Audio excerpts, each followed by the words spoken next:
ഛത്തീസ്ഗഡിൽ 3 മാവോയിസ്റ്റുകളെ വധിച്ചു. തെലങ്കാന നക്സൽ വിരുദ്ധ സേനയായ ഗ്രേ ഹൗൺസിന്റെ തെരച്ചിലിനിടെ ബീജാപൂരിലാണ് ഏറ്റുമുട്ടലുണ്ടായത്. ബൽറാം നെടുങ്ങാടി ഡൽഹിയിൽ നിന്ന് വിവരങ്ങളുമായി ചേരുന്നു. ബൽറാം, എന്താണ് വിശദാംശങ്ങൾ? വേണു, ഛത്തീസ്ഗഡിലെ ബിജാപൂരിൽ വീണ്ടും മാവോയിസ്റ്റുകളെ വധിച്ചിരിക്കുകയാണ്. മാവോയിസ്റ്റ് വിരുദ്ധ സേനയുമായി ഉണ്ടായ ഏറ്റുമുട്ടലിലാണ് 3 മാവോയിസ്റ്റുകൾ കൊല്ലപ്പെട്ടതായി ഛത്തീസ്ഗഡ് പോലീസ് അറിയിക്കുന്നത്.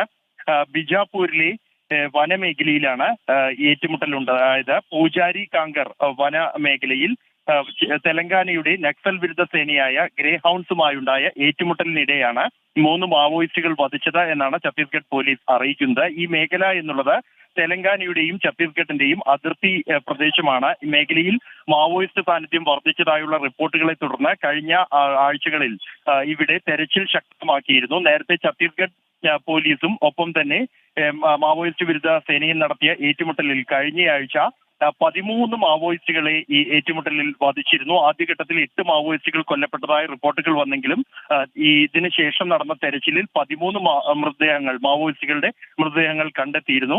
ഇതിന് പിന്നാലെയാണ് തെലങ്കാന മാവോയിസ്റ്റ് വിരുദ്ധ സേനയും ഈ മേഖലയിൽ തെരച്ചിൽ ഊർജിതമാക്കിയിരിക്കുന്നത്. ആ ഏറ്റുമുട്ടലിലാണ് 3 മാവോയിസ്റ്റുകൾ ഇപ്പോൾ കൊല്ലപ്പെട്ടിരിക്കുന്നത്. വേണു. ശരി, ബൽറാം നെടുങ്ങാടിയാണ് ഡൽഹിയിൽ നിന്ന് വിവരങ്ങൾ നൽകിയത്.